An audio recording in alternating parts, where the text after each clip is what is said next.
Swastiastu.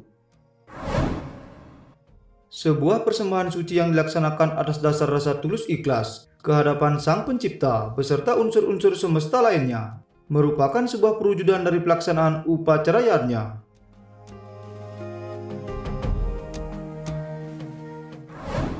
Dalam bahasa Sanskerta, kata yajna berakar dari kata yaj yang berarti memuja, mempersembahkan, atau sebuah korban suci.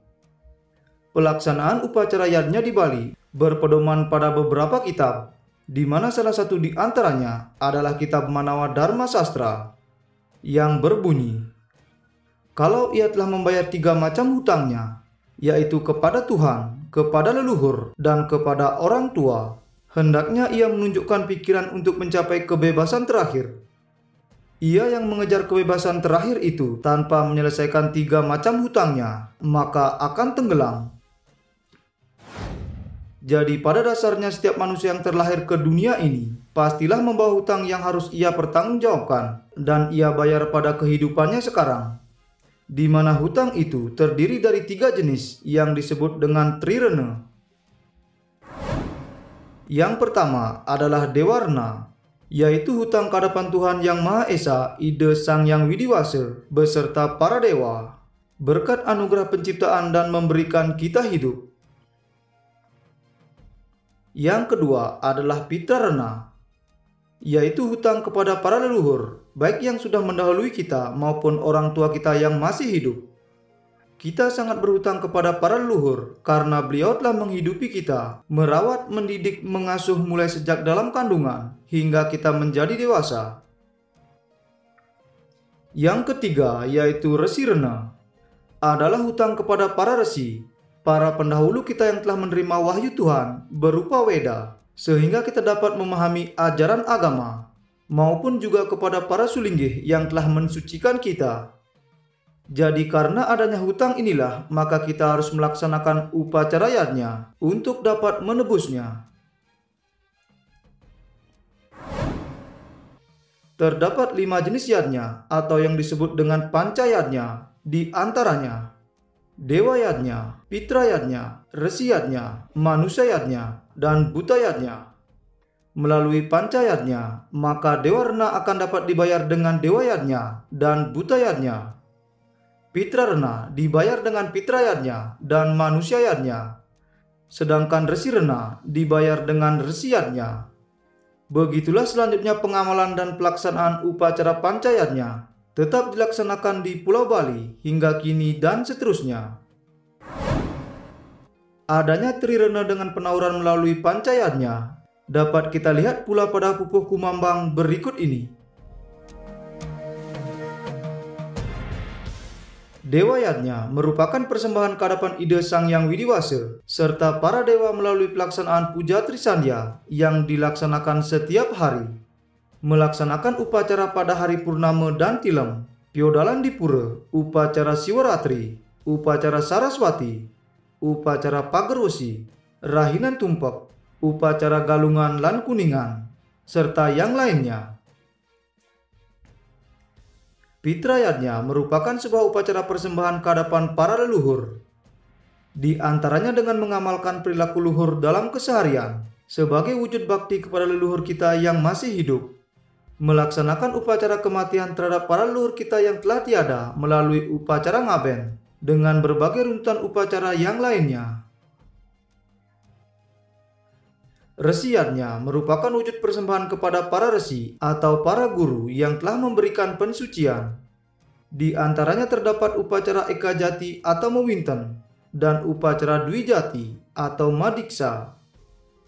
Sehingga melalui beliau-beliau nantinya umat sedharma dapat memohon petunjuk terkait tuntunan keagamaan. Manusia yajna merupakan persembahan untuk mensucikan diri, lahir maupun batin, bagi setiap insan yang terlahir ke dunia.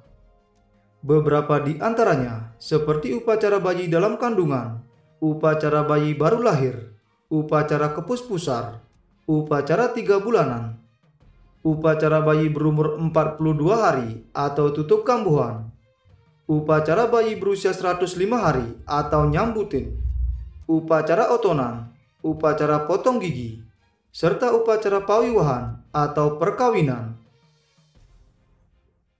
Buta yajna merupakan persembahan kepada para buta kala, yaitu kekuatan di alam material yang bersifat negatif yang dapat mendatangkan pengaruh buruk pada kehidupan umat manusia. Sehingga selanjutnya perlu dilebur agar dapat kembali pada sifat-sifat positif guna dapat tercapainya sebuah keseimbangan. Pelaksanaan upacara seperti banten pecaruan, ngaturang segehan, upacara taur kesanga menjelang perayaan Nyepi, upacara Pancawalikramu, upacara Eka Dasa Rudra di Pura Agung Besakeh merupakan bagian dari upacara buta yajna.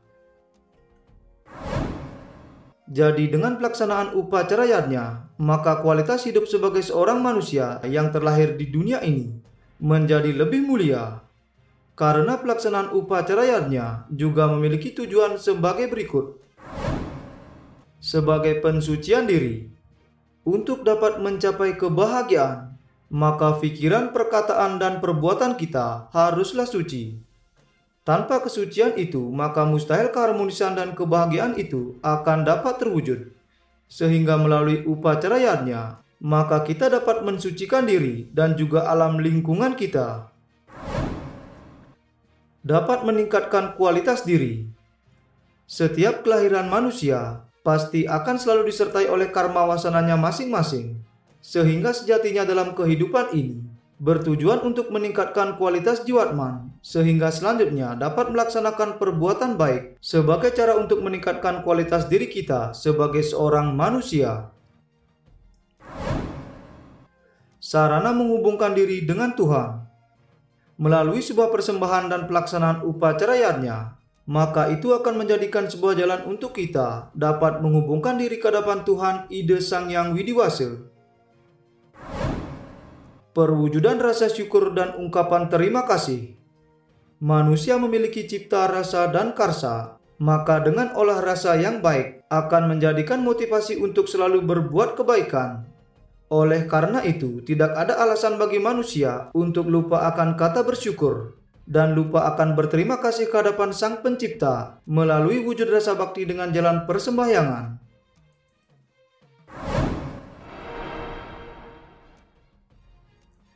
Persembahan yang dilakukan tanpa mengetahui maknanya adalah sia-sia, sama dengan mempersembahkan kebodohannya, dan persembahan itu tidak ada bedanya dengan segenggam abu. Baiklah sahabat, sekian dulu bahasan kita kali ini. Semoga apa yang kami hadirkan dapat bermanfaat. Mohon maaf jika terdapat kesalahan maupun kekeliruan dalam penyampaian video ini. Terima kasih. Om Santi Santi Santi Om.